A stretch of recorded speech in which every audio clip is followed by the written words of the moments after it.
Kellen जादू टोन हो रामा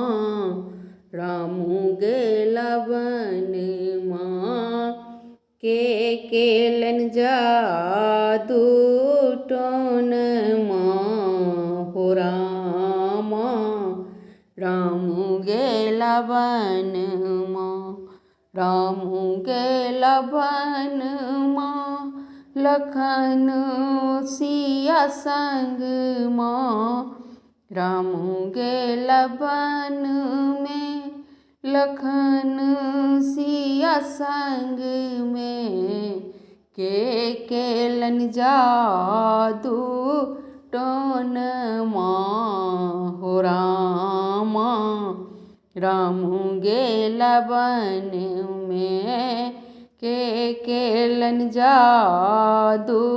टोन हो रामा रामू गेला वन में। धन्य राजा दशरथ धन्य रानी के कई धन्य राजा दशरथ धन्य रानी के कई धन्य उकोप भवन हो रामा रामू गेला वन में धन्य उकोप भवन हो रामा रामू गेला वन में केलन जादू टोन हो रामा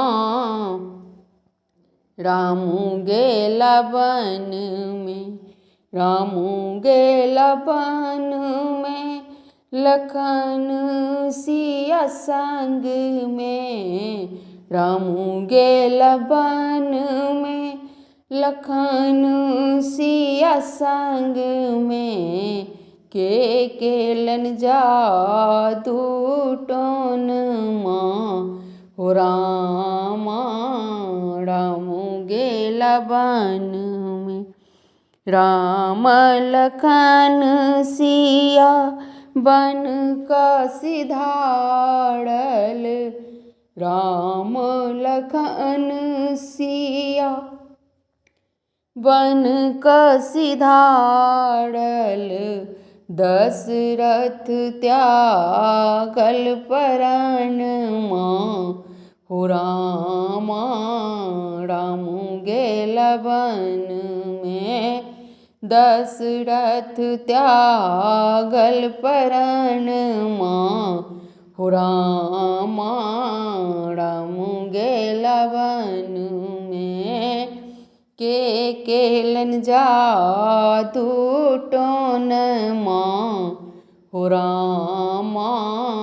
रामू गेला वन में रामू गेला वन में लखन सिया संग में रामू गेला वन में लखन सिया संग में केलन जादू टोन हो रामा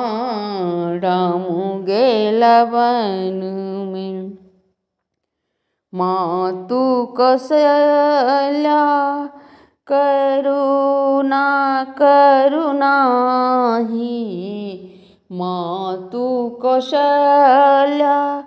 करुणा करुणाही